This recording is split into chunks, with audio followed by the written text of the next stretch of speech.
Wausau, as the years gone on, the actual owners started retiring. They want to get out of the business, and then they wanted to, they didn't just want to sell the business to anybody. Because they're like, their biggest thing is, where did we get to where we were? And it's because of all the employees that put all their time and effort into this business from day one.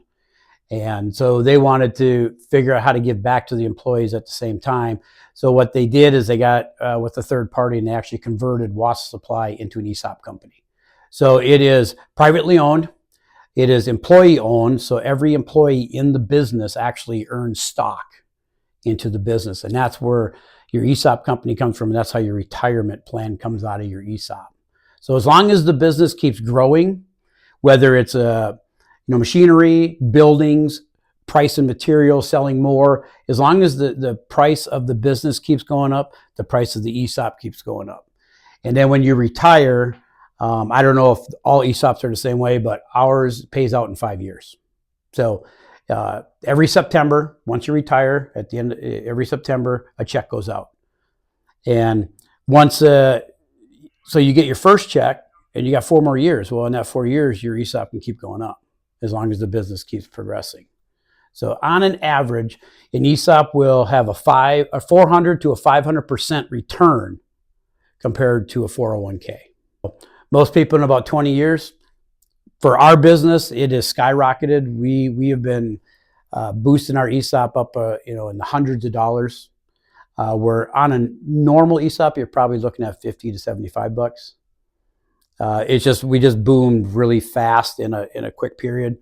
I think right now we're kind of settling down just a little bit, and we're going to have a little bit more consistency, I think, going forward. But it's been really booming in the last 7 years that I've been here. Getting employees to understand the purpose behind the ESOP. This is a retirement.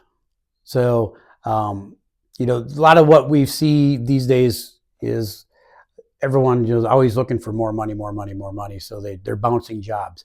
I always try to explain to them that, once you get older, you start looking at things differently, and try to explain to them that if you look at your retirement now, 20, 30 years down the road, you could be retiring, and you're in your early 50s, late 40s, but an ESOP also does have your age group, right? I mean, once you hit a certain age, that's when you start,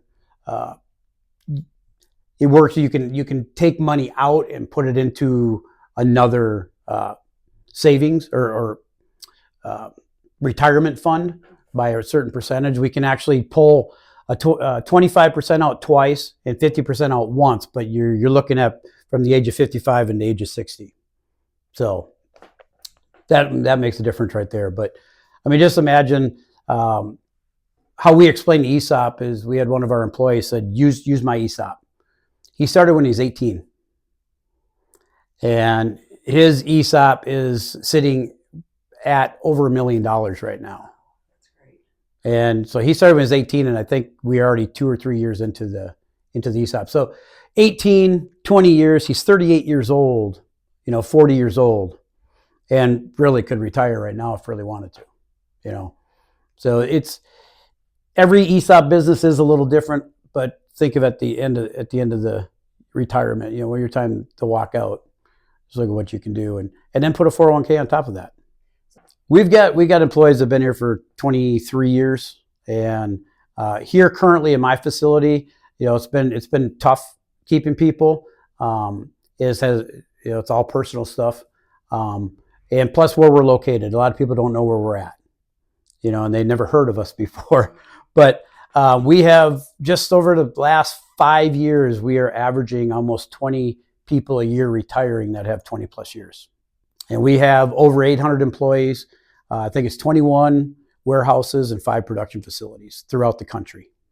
Well, I've only been here for 7 years, but individuals that have been here, 15, 20 years, they speak highly about it, because they are the ones that are actually, when they get their statements annually, really see it on paper. It's kind of like your 401k, you put money in it, you put money into it, 5 years down the road, you're like, ooh, I made 20 grand total.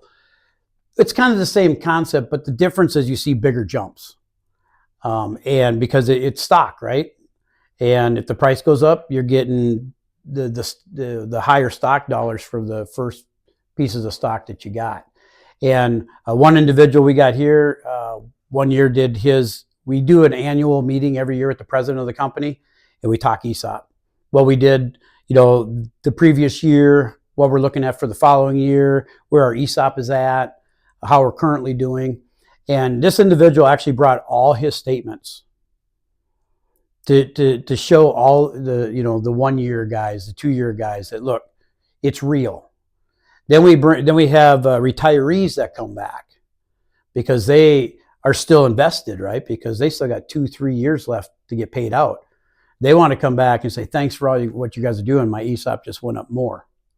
And they're sitting at home making more money, doing nothing. So, it's having all these people being able to really tell you and then say, hey, you just got to wait.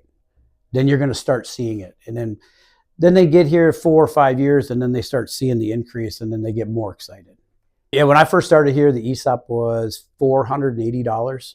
And I think it's currently, was it $2,300? I think it is. So that's in 7 years. In July, we'll actually do the ESOP for last year. So we're all excited. The thing is, with an ESOP company, you want employees' input. We express that, we want your input on safety. We want your input on quality. We want your input on productivity. What you see.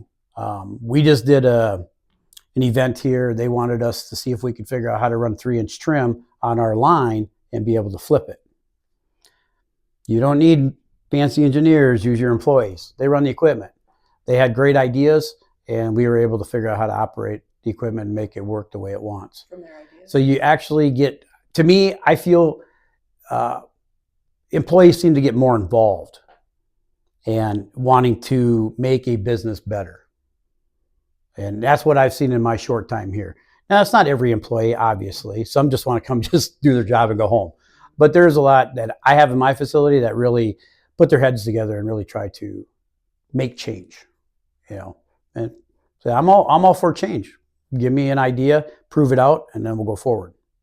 Well, obviously a lot on the ESOP, what it can do for a business, what it has done for us, things that we bring with the ESOP. We have an ESOP committee, and we do fun things. We have ESOP month, and during that month we do bingo, where you could put a lot of stuff throughout your business, like warehouse, production, and then they pick one every day, and then everybody gets a big bingo card, and everyone's is different. And then, we do gifts on it, and then that gift, if you win, which we are lucky, we won. We got a whole pallet of snacks. Wow. We had enough chips to last us an eternity, but the employees get involved in it, and then when they win, so I like that snacks because we just shared it. But we have other gifts, and then what happens is then we pick names through the facility, and to give out the gifts. We do things throughout the year, like we're getting ready to do a chili cook-off, and we got a little trophy that people get involved. They make chili. Everyone tries it. They pick the best one, and whoever wins gets to be the chili master for the year. But it keeps everybody involved, keeps things fun. And just the things that we've done, trying to retain more people, things like that. What do other businesses do? We try to pick up on those things because, like I said, we have like 21 warehouses throughout the country. I mean, you're talking, I'd have to look at how many states, but we probably got warehouses in like 15, 20 states. And then we got 5 production facilities in 3 different states, 4.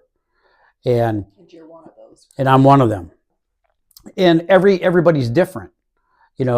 I mean, you're talking about Schofield, Wisconsin, Stewart, Iowa, and Rapid City, South Dakota. I mean, when you're talking retaining employees, we treat everybody equal, no matter where you're at in the company and what state. And so we got to look at what are other businesses doing to keep their employees. So then when we do our starting pay, we do vacation and everything. We do it straight across the board. It doesn't make a difference where you're at. Mm-hmm. So we gotta kind of work on that as a team.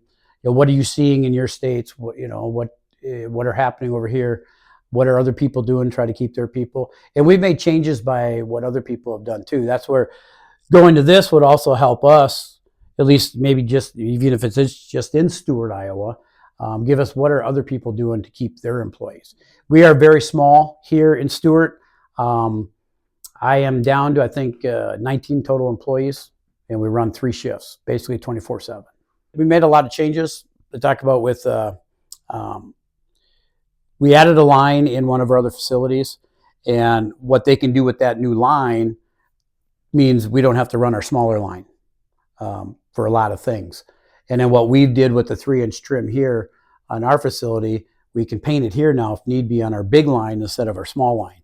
So we don't really need any extra bodies to run that small line anymore. We basically are getting more efficient by utilizing our bigger lines to produce what we need to. We try to see what other businesses do. And since I've been here, I can say we have increased the starting wage. We have changed our vacation policy by adding vacation. We did I had this written down, talk about exit interviews. A lot of people talk about it, but I don't know if they really ever do them. And we don't do them necessarily here because we're small, but in Schofield, where the main office is, they've been doing a lot of exit interviews when people have been leaving, and so it's like, why are you leaving? Well, I work second shift. I make the same amount of money as first shift. So we decided, hey, you know what? We need to do a shift differential. So it's like, well, we got all these all these holidays, but we got 9 holidays, but we only get paid for 7. So then they re-looked at that. So now we turn around. Now we pay all the holidays because we do like Thanksgiving. You get Thanksgiving off, and then the day after was unpaid. But now we just do that. Both of them are paid. So really listening to the employees. So like I said, ESOP, right? Listen to your employees. Well, we just utilized a lot of that with the exit interviews and just hear what they're saying and why they're leaving, and really utilize that and make the changes, because they're going to tell you what's going to make them stay. You can tell them everything about ESOP and the greatest things about it, but and you want people to stick around for a while, because the cost of training, we've been there. You got somebody here, 6 months later, you're bringing somebody new, trying to train them.